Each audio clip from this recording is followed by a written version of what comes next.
Selamat datang di Si Binuang Channel. Terima kasih sudah mampir. Mari kita lanjutkan novel Tikam Samurai, Si Bungsu, karya Makmur Hendrik, bagian 281. Selamat mendengarkan. Gedung yang dijadikan untuk kantor Konsulat Republik Indonesia itu tak lebih dari sebuah bangunan bertingkat operasi bedah yang sudah tua. Seorang penjaga dari kepolisian Singapura bergegas membukakan pintu. Dan dia kaget ketika melihat bahagian kanan taksi itu remuk dimakan peluru. Dan makin terkejut lagi dia ketika diketahuinya bahwa atas militer dari konsulat yang dia jaga terluka parah. Dia segera berlari ke pintu konsulat, memijit sebuah bel dan berlari ke boks telepon. Hanya selang semenit setelah itu, halaman konsulat itu sudah dipenuhi oleh polisi, ambulan, dan dokter-dokter. Nurdin dinaikkan ke tandu. Tapi ketika dia akan dimasukkan ke ambulan yang akan membawanya ke hospital, si Bungsu mencegahnya. Dia mengatakan bahwa Nurdin meminta agar dia dirawat di konsulat saja. Konsul Republik Indonesia untuk Singapura yang juga datang menatap si Bungsu. Apakah Anda yang bernama Bungsu? Si Bungsu mengangguk. Konsul itu menjabat tangan si Bungsu. Overste Nurdin banyak bercerita tentang Anda. Sayang kita bertemu dalam saat seperti ini. Dia menoleh pada tubuh Nurdin yang masih tergeletak dalam tandu. Bawa dia ke dalam. Di dalam ada ruang khusus untuk perawatan. Panggilkan dokter konsulat. Dan konsul itu memberikan perintah-perintah. Dan dokter konsulat yang memeriksa Nurdin menyatakan bahwa meskipun sangat gawat, namun overste itu mungkin masih bisa ditolong. Harus dioperasi. Ada 2 peluru yang bersarang di tulang dekat jantungnya. Dan untuk operasi harus di hospital, kata dokter itu. Si Bungsu kembali menerangkan bahwa Nurdin menolak ketika akan dibawa oleh taksi ke hospital tadi. Konsul kembali menatap si Bungsu. Kalau demikian, dia mempunyai alasan-alasan khusus. Minta saja agar operasi diadakan di konsulat ini, dan permintaan konsul Indonesia itu dikabulkan oleh pemerintah Singapura.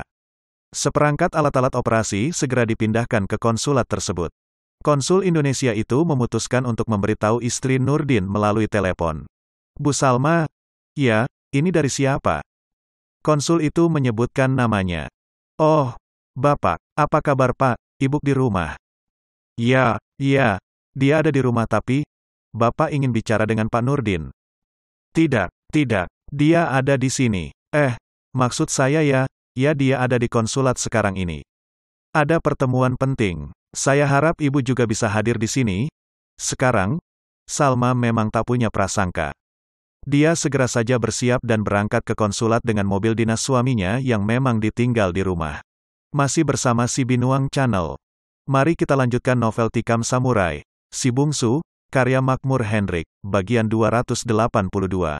Sebagai istri seorang diplomat, bagi Salma bukanlah hal yang baru kalau tiba-tiba diminta datang ke suatu tempat dan acara dengan mendadak. Apalagi yang memanggil ini adalah konsul sendiri. Salma berpendapat, pastilah ada pertemuan yang penting sekarang. Sehingga ibuk-ibuk pejabat teras konsulat diperlukan untuk hadir. Namun segala pendapatnya itu segera saja buyar ketika mobil memasuki halaman konsulat. Konsulat itu dipenuhi oleh mobil polisi yang nampaknya siap siaga. Dan kagetnya segera berubah jadi pekik tangis ketika dia tiba di dalam. Ketika padanya diberitahu tentang malapetaka yang menimpa suaminya. Untunglah konsul Indonesia itu dan istrinya juga datang menahan Salma. Kalau tidak, perempuan itu pasti telah memeluk suaminya yang tengah menjalani operasi. Tenanglah Salma, tenanglah, overste pasti selamat. Tenanglah, Nyonya konsul membujuk. Salma menangis memeluk perempuan separuh baya yang telah dia anggap sebagai ibunya itu. Apa yang terjadi Bu? Apa yang terjadi dengan suami saya? Barangkali ada kekeliruan. Dia kena tembak di pelabuhan, suara konsul menjelaskan. Salma menatap pada pejabat tinggi Republik Indonesia itu. Di pelabuhan? Ya, dia bersama saudara bungsu, dan Salma baru ingat akan anak muda itu. Dia menoleh pada arah yang juga ditoleh oleh konsul tersebut. Di sana ditentang bahu Nurdin. Dalam jarak 2 depa, tegak anak muda itu dengan diam. Ketika tadi Salma masuk, dia ingin menemuinya. Tapi anak muda ini segera tahu diri. Tempat ini adalah tempat para pejabat. Bukan tempatnya. Dan dia merasa kurang pantas kalau harus dia menemui Salma. Apa benar jabatannya hingga berani mendekati istri seorang atase militer dari sebuah negara? Dia merasa tak pantas. Dan karenanya dia mengundurkan diri diam-diam. lalu tegak di balik tali yang dibuat secara darurat untuk membatasi dokter-dokter yang tengah mengoperasi itu dengan para pejabat konsulat yang hadir di sana. Barulah ketika namanya terdengar disebut dia menolehkan kepala. Salma tengah menatap padanya. Dia mengangguk pada istri atase militer itu. Dalam cahaya listrik, Salma melihat bercak darah memenuhi kemeja dan kaki celana si bungsu. Dan dapat dia duga, suaminya pastilah rebah ke tubuh anak muda itu tadi. Dan ingatannya hanya sampai di sana. Tubuhnya doyong, dan perempuan muda itu lalu rubuh tak sadar diri. Dia sangat mencintai suaminya, mencintai ayah dari anaknya. Dan malapetaka ini adalah cobaan pertama selama perkawinan mereka yang selalu berbunga bahagia. Dan setiap goncangan yang pertama meskipun tak begitu kuat, akan terasa melumpuhkan. Apakah goncangan kuat seperti yang dialaminya saat ini? Salma lalu digotong ke kamar yang ada di kantor itu. Dan operasi terhadap Nurdin berlanjut terus. Menjelang tengah malam, sudah ada 8 dokter berkumpul di sana. Dan Nurdin masih tetap tak sadar diri. Masih bersama si Binuang Channel. Mari kita lanjutkan novel Tikam Samurai, Si Bungsu, karya Makmur Hendrik, bagian 283. Lewat tengah malam, dari 2 peluru yang bersarang dekat jantung Nurdin, belum satu pun yang bisa dikeluarkan. Mereka baru sampai pada taraf penghentian pendarahan secara total. Mereka memerlukan beberapa kali konsultasi untuk mencabut kedua peluru itu dari sela jantung Nurdin. Sebab letaknya amat berbahaya, sedikit saja bergeser atau mengenai tempat lain, maka akibatnya fatal. Mungkin tidak mematikan, tapi bisa melumpuhkan overstay itu secara total seumur hidupnya. Tabung zat asam dan infus darah dilakukan terus-menerus. Menjelang pagi, barulah kedua peluru itu bisa diangkat dan dibuang. Namun pekerjaan berbahaya masih belum selesai. Penjahitan kembali 2 liang tempat peluru itu terbenam memerlukan kehati-hatian yang tak kalah dari saat mengangkat peluru itu tadi. Seluruh operasi yang menegangkan untuk menyelamatkan nyawa atase militer dari Indonesia itu baru selesai tak kala siang telah datang. Dia selamat, tapi diperlukan waktu yang amat lama baginya untuk istirahat. Dokter konsulat yang memimpin operasi itu berkata sambil membuka tutup mulut dan sarung tangan karetnya. Salma yang sudah sejak tadi sadar diri, menangis terseduh-seduh. Dan dia tercenung ketika didengarnya orang sembahyang dari kamar sebelah. Dari bacaan ayatnya dia segera mengenal bahwa yang sembahyang adalah si bungsu.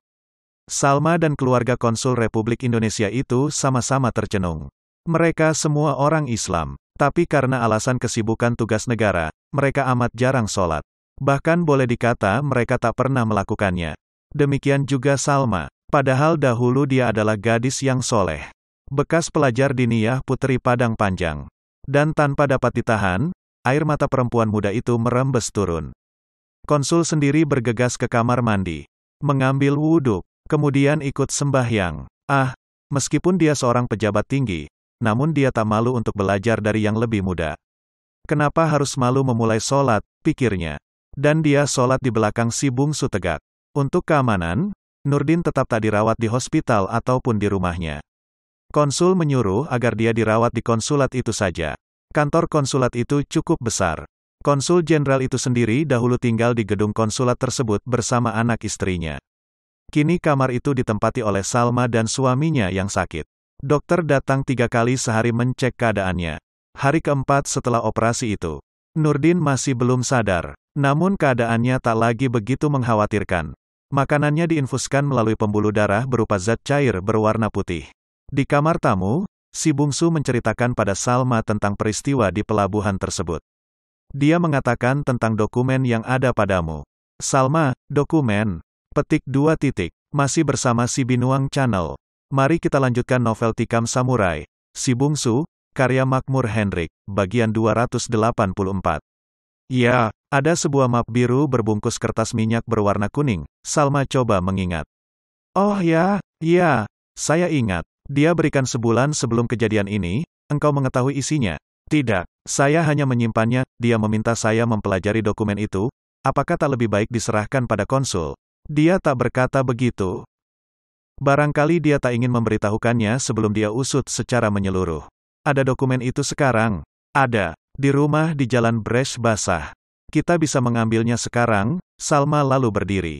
Namun telinga si bungsu yang amat tajam dapat menangkap suara langkah kaki bergeser halus di balik pintu ruang tamu di mana mereka berada. Langkah itu jelas sekali diinjakan secara amat hati-hati. Semula si bungsu berniat memburu. Tapi dia segera sadar, ini adalah gedung konsulat, dan statusnya sendiri hanyalah sebagai tamu. Dia tak mau bertindak gegabah. Namun peringatan Nurdin ketika menuju ke konsulat ini terngiang di telinganya. Kalau engkau ke Jakarta, bawa dokumen tentang sindikat itu. Saya bukannya tak percaya pada beberapa petugas di konsulat Indonesia di kota ini. Namun saya lebih percaya padamu. Bungsu, jangan sampai orang di konsul tahu bahwa dokumen itu ada padamu. Masih dia ingat pesan itu.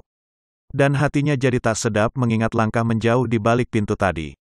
Kalau demikian, gerak-gerik mereka di gedung ini telah diawasi dengan cermat. Hanya pihak manakah yang mengamati itu? Saat itu Salma muncul setelah bertukar pakaian. Mereka segera menuju ke rumah kediaman Salma di Jalan Bresh Basah. Udah, apakah Bang Nurdin ada berpesan sesuatu padamu sebelum dijatuh pingsan dahulu? Tiba-tiba saja bertanya ketika mobil telah berjalan. Si bungsu jadi kaget. Dia teringat pada pesan Nurdin yang meminta dia menjaga dan bahkan mengawini Salma jika Nurdin meninggal dunia. Dan sampai saat ini, overstay itu belum juga sadar diri. Nyawanya masih dalam kritis. Akan dia ceritakan permintaan Nurdin itu? Ya, dia berpesan tentang dokumen itu, tak ada yang lain. Tidak, Salma menarik nafas panjang. Si bungsu juga meraih nafas panjang. Tapi nafas mereka seperti terhenti tak kala mereka sampai di rumah kediaman Salma di Jalan Bresh Basah. Isi rumah itu seperti sudah diaduk-aduk ribuan kerbau. Meja kursi dan tempat tidur bertempetasan. Kain-kain dan laci-laci semua terbongkar abis. Dan lebih kaget lagi, tikam samurai di ruang tengah, seorang polisi Singapura yang bertugas menjaga rumah itu kelihatan terbaring berlumur darah. Salma terpekik dan memeluk si bungsu. Tenanglah, tenang. Di mana engkau simpan dokumen itu? Namun Salma tak bisa segera tenang. Keadaan suaminya dan ditambah dengan situasi rumah ini menambah kesan yang amat kuat di hatinya. Betapa sebenarnya suaminya berada dalam bahaya besar.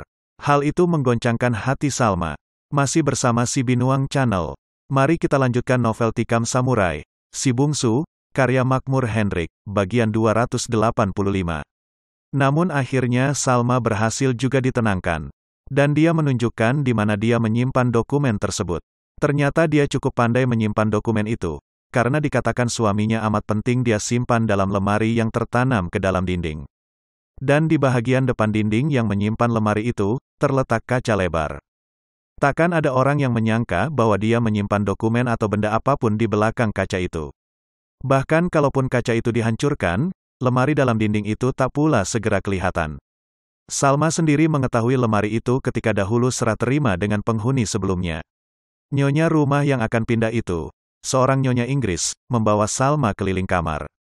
Kemudian menunjukkan lemari rahasia tersebut. Dan ternyata kini pun orang yang menggeledah rumahnya tak menemukan lemari rahasia tersebut.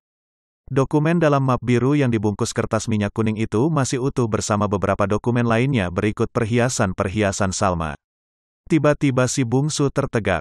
Salma merasa heran atas sikapnya itu. Ada apa?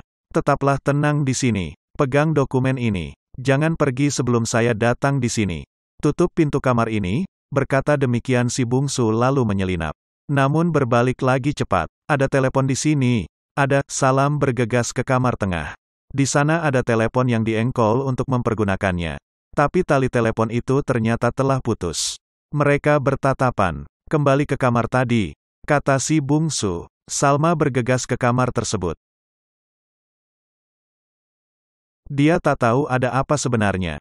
Namun dari sikap si bungsu dia dapat merasakan bahwa ada bahaya. Hanya bahaya apa sesiang ini hari? Si bungsu bergegas ke ruang depan di mana terbaring mayat polisi Singapura tadi. Dia memeriksa pinggangnya, namun ternyata senjata polisi itu telah lenyap. Dan telinganya yang tajam menangkap suatu gerak di depan. Dia menoleh, dan seorang Cina berambut pendek bertubuh gemuk kelihatan muncul. Di tangannya tergenggam sebuah senapan mesin. Cina itu menyeringai pada si bungsu yang masih berjongkok dekat mayat polisi Singapura itu. Cina itu bicara dalam bahasa nenek moyangnya. Si bungsu tak mengerti apa yang dibicarakannya. Namun dia tetap berjongkok. Cina itu berada di sebelah kanannya dalam jarak 4 depa. Cina itu mulai membentak. Si bungsu tetap diam. Cina itu melihat si bungsu tak memiliki senjata. Dia lalu bergerak mendekat. Saat itu si bungsu mendengar pekikan Salma dari kamar sebelah.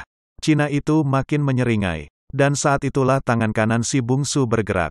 Tangannya terayun menyamping. Dan samurai kecil yang selalu diikatkannya secara khusus di lengan kanannya, dan tertutup oleh lengan bajunya, meluncur dengan cepat. Cina itu tak menyangka sedikitpun. Samurai kecil itu menancap di antara dua matanya. Mulutnya masih memperlihatkan seringai buruk. Namun ada rasa heran dan sakit pada sinar matanya. Kedua bola matanya berputar, lalu rubuh. Mati. Dari kamar di mana Salma memekik tadi tak terdengar lagi suara apa-apa. Si bungsu berjalan ke jendela. Di luar kelihatan sebuah sedan. Berapa orang mereka di rumah ini sekarang, pikirnya. Dia lalu berjingkrat ke kamar di mana Salma tadi memekik. Mendorong pintunya, dan mengintai ke dalam. Dan saat itu dia melihat punggung Salma lenyap di pintu samping sana. Bersama seorang Melayu yang menyeret tangannya. Ke samping, masih bersama si Binuang Channel. Mari kita lanjutkan novel Tikam Samurai, Si Bungsu, karya Makmur Hendrik, bagian 286.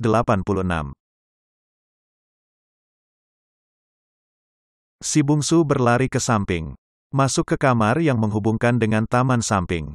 Dan dia segera menyeret tangan Salma. Orang Melayu itu tertegak menatapnya. Tangan kanannya menodongkan pistol otomatis. Si bungsu tetap tegak. Dia tak bersenjata sama sekali. Dan lelaki Melayu itu melihat hal tersebut. Hei, awak menelungkup di lantai. Perintah si Melayu itu. Si bungsu mematuhinya. Dia menunduk. Tangan kanannya bergetar perlahan. Samurai kecil yang diikatkan secara khusus menurut petunjuk Tokugawa dahulu jatuh dan turun ke telapak tangannya. Ketika tangan kanannya hampir mencecah lantai, dia menghayunkannya kuat-kuat ke depan. Orang Melayu yang memegang tangan Salma itu tak menyangka apa-apa. Tapi tiba-tiba saja jantungnya terasa amat pedih. Dia mengangkat pistolnya, tapi pistol otomatik yang biasa dia pergunakan itu terasa alangkah beratnya. Dia jatuh berlutut. Salma menjauh segera. Mata si Melayu itu menatap heran pada si bungsu. Si bungsu bangkit perlahan. Si Melayu itu menatap heran pada si bungsu. Si Melayu itu jatuh terlentang. Pistol masih di tangannya. Matanya masih terbuka. Dari mulutnya ada keluhan perlahan. Dia lihat anak muda itu melangkah ke arahnya. Membungkuk di atas tubuhnya. Dan mencabut samurai kecil yang tertancap di jantungnya. Si Melayu itu hanya bisa melihat sementara mulutnya terasa kering. Dan nafasnya akhirnya juga kering. Mengirap ke langit, mati dengan mata masih terbuka, dengan wajah keheran-heranan. Si bungsu menghapuskan darah di samurai yang panjangnya tak lebih dari sejengkal itu ke lengan di balik lengan baju panjangnya. Salma melihat di lengan kanan anak muda itu ada semacam kulit selebar 3 jari yang melilit tangannya. Dan pada kulit hitam itu tersisip 3 buah samurai-samurai kecil dengan hulunya menghadap ke bawah. Sulong, Acong. Sudah selesai. Tiba-tiba terdengar suara dari kamar tamu. Suara itu jelas dengan aksen India. Salma menatap si bungsu. Si bungsu memegang tangan Salma kemudian membawanya lewat ke pintu belakang. Sulong. Suara India itu seperti terputus. Dan si bungsu dapat menduga, India itu pastilah menemui mayat Cina yang bernama Acong itu di kamar tengah dekat mayat polisi Singapura. Dan memang benar, India itu berhasil menemui mayat temannya. Dia menyumpah-nyumpah dalam bahasa Urdu yang tak dimengerti oleh si bungsu maupun oleh Salma. India itu mulai membuka pintu demi pintu. Dia tertegun. Di tengah ruangan, terlihat temannya yang bernama Sulong itu tergolek dengan mata terbuka.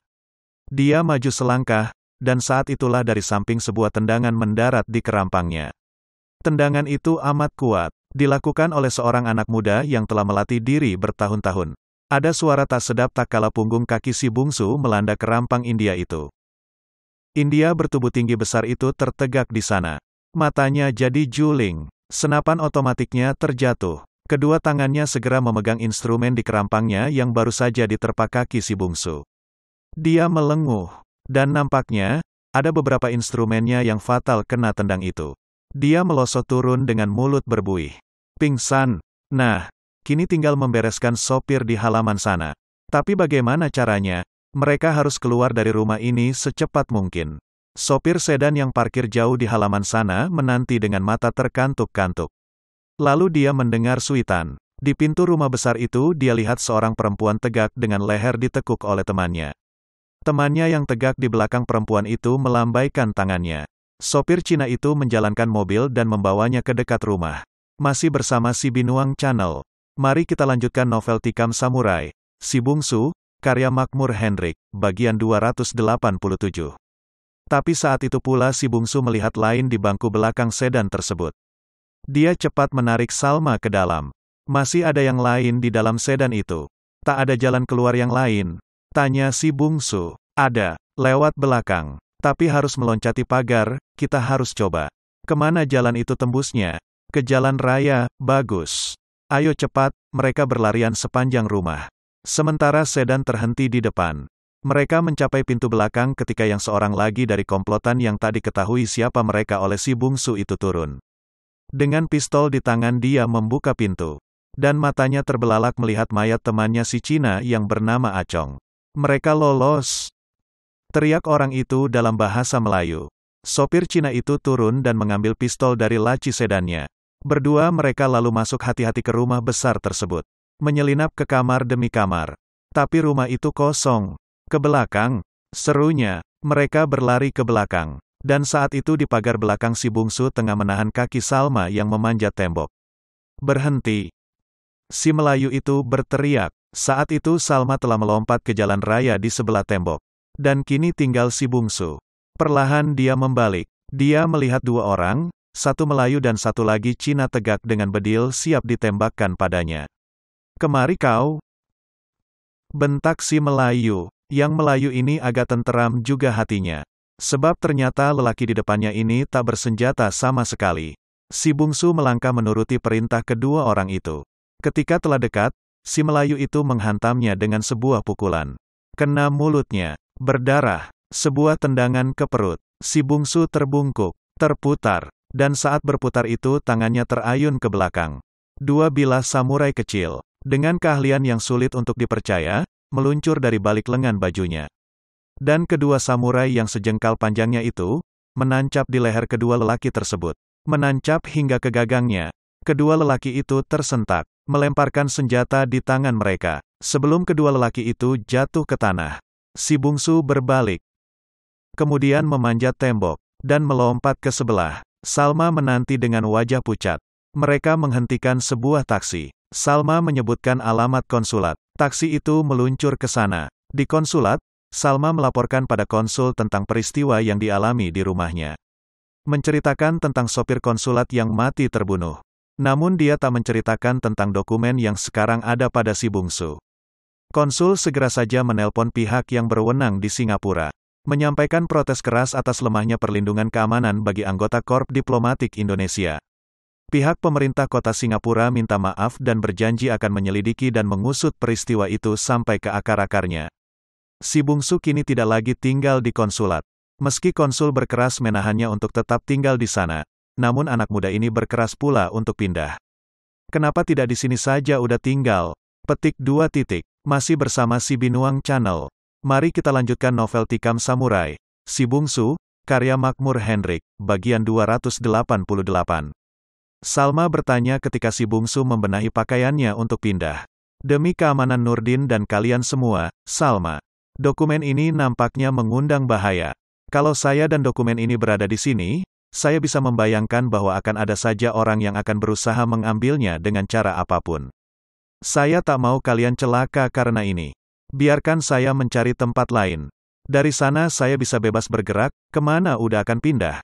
Lebih baik engkau tak mengetahuinya Salma. Tapi percayalah, saya akan selalu kemari melihat kalian. Dia lalu melangkah ke pembaringan Nurdin. Overstay itu sudah sadar dari 2 hari yang lalu. Namun dia belum bisa bicara. Belum bisa mengingat apa-apa. Memang benar apa yang dikatakan dokter dahulu. Bahwa diperlukan waktu yang amat panjang buat istirahat bagi overstay ini. Si bungsu menatap temannya itu dengan diam. Nurdin kelihatan menatap padanya. Namun tak ada tanda-tanda bahwa dia mengenal mereka. Si bungsu memegang tangannya. Saya harus pindah dari sini Nurdin. Demi keselamatanmu, saya tak banyak mengerti tentang tugas-tugas spionase. Tapi saya akan berusaha sekuat mungkin, sebisa saya, untuk membongkar komplotan penjual beli wanita ini. Saya akan lanjutkan tugasmu, si bungsu berkata perlahan. Meskipun dia tahu, ucapannya barangkali takkan dimengerti oleh Nurdin. Salma menangis terisak. Nurdin menatap si bungsu dengan diam.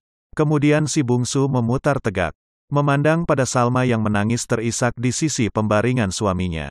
Sementara Eka, gadis kecil mereka tetap tegak menatap di samping ibunya. Dia tatap wanita itu, perempuan yang pernah dia cintai sepenuh hati. Dia pegang bahunya. Tenangkan hatimu, Nurdin akan sembuh, lalu dia membungkuk. Mengangkat Eka ke gendongannya. Eka, jaga ayah baik-baik ya. Paman akan kemana? Paman akan pindah ke rumah teman. Apakah kami tidak lagi teman paman? Jantung si bungsu berdegup mendengar tanya gadis kecil ini. Kenapa tidak, Eka? Kita tetap berteman bukan? Lalu, kenapa paman pergi? Paman akan mencari orang yang menembak ayah Eka. Terima kasih sudah bersama si Binuang Channel. Jangan lupa mampir pada bagian selanjutnya novel Tikam Samurai, Si Bungsu karya Makmur Hendrik.